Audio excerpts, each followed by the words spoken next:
This is a pretty big week of new game releases, and it's headlined by obviously CyberPunk 2077. All of you guys know about CyberPunk 2077, and there are quite a few other games that aren't getting the attention, of course, CyberPunk is getting. I mean, every second I check Twitter, it seems like CyberPunk is trending, and great for that game. It is going to be a commercial blockbuster success.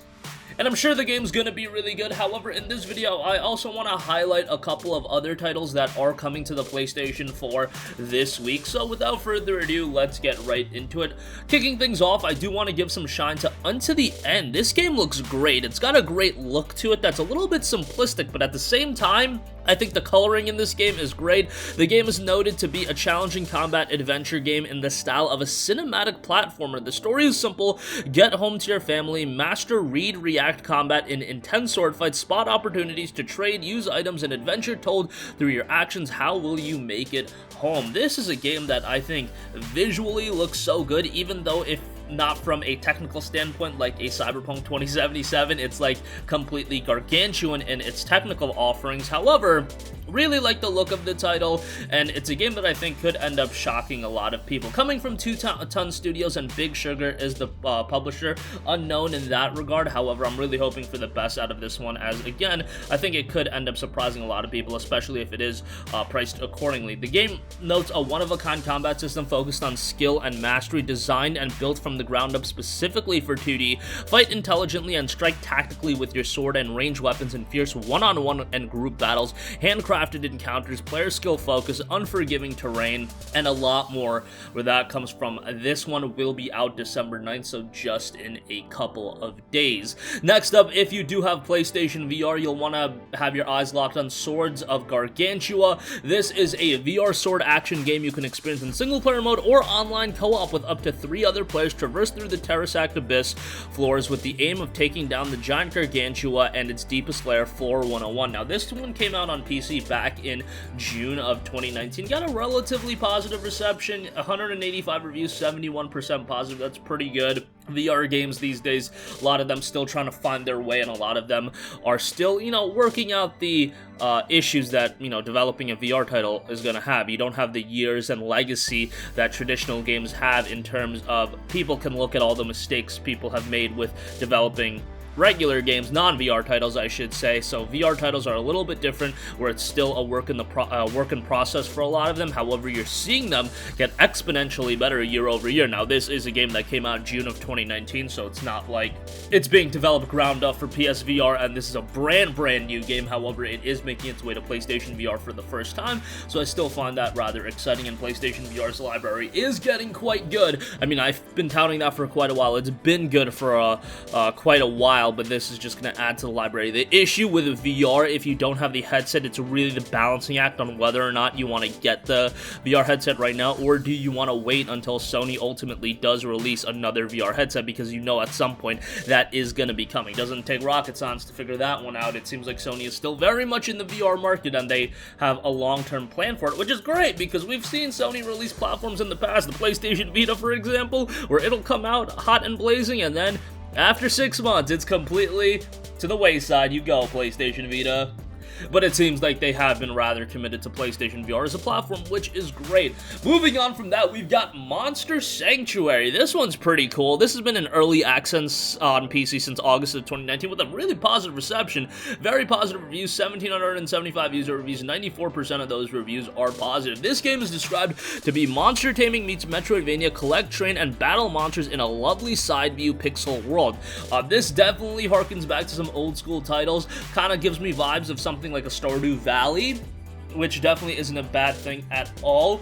Combining these two elements, a monster taming game and Metroidvania, that has my interest right away. The game notes, embark on an epic adventure using the power of the monsters you collect and the team you build to unlock an ever-expanding world. On your quest to become the ultimate monster keeper, you'll unravel the cause of a mystery that threatens the peace between humans and monsters. Explore a Metroidvania-inspired world. The powers of your monsters will allow you to explore and expand the world, cut down vines, smash down walls, and glide over gaps, all with the help of your monsters. Quite like that. That's an interesting twist on Metroidvania titles, where your monsters are kind of your abilities in terms of getting to new areas and new locations within a Metroidvania world. I like that quite a bit.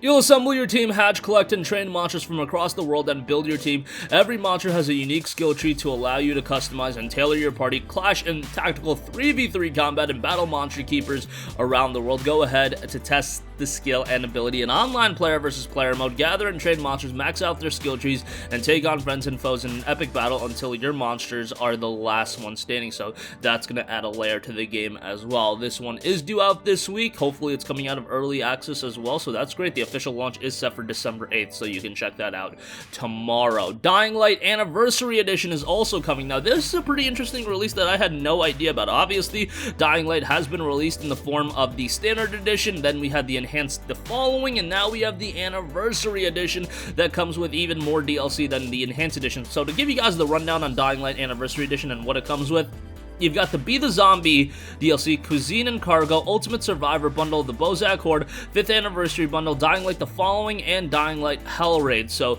quite a bit more DLC than the Enhanced Edition, and it will be coming at a $39.99 price point. Now, Dying Light is a game that I always go to bat for. It's a fantastic, fantastic game.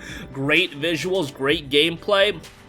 Dying Light 2, from what I saw of the game, looks quite a bit better than the first title, but who knows how development of that game is going. Hopefully, it is going along well, but Dying Light 1, I thought, was a great game, released all the way back in 2015, so an earlier PlayStation 4 title. If you didn't pick up your PlayStation 4, earlier, this might have been a title you missed out on. It just kind of came out, kind of got swept under the rug a little bit after its release. I mean, it's not one of those games people talk about as the must-play games of the generation, but I thought Dying Light was quite good, and if you do have the extra time, I wouldn't say drop $40 on it, but once Anniversary Edition goes on sale, definitely do pick that up. South of $20, I think, would be a great buy for that one.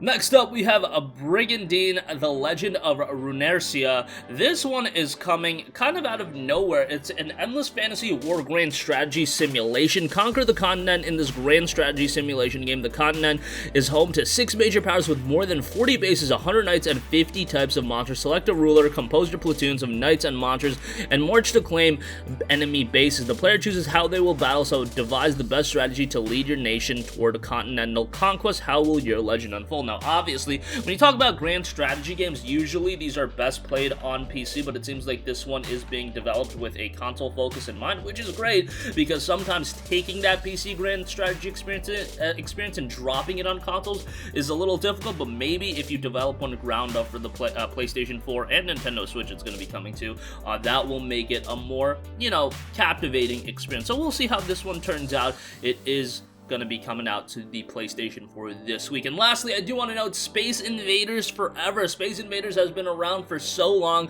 Space Invaders Forever collection includes Space Invaders Extreme, Space Invaders Gigamax 4 Special Edition, and Arkanoid vs. Space Invaders. Space Invaders, again, one of those classic franchises. If you have some nostalgia towards Space Invaders, definitely one to keep an eye out on. And this is another title that is dropping this week, so be on the lookout for that. And that's going to conclude this video. Again, I know for the majority of you guys, these games are going to completely be lost, but maybe add them to your wish list. Just take note of them, because some of them look really good. I think Unto the End looks fantastic. Swords of Gargantua, if you're a VR owner. Monster Sanctuary, I think, looks great. Just wanted to bring attention to those games, since I know CyberPunk is definitely going to be in all of the headlines this week. But that's going to wrap up this video. Sound off with all of your thoughts in the comments section down below. Thank you for watching, and goodbye.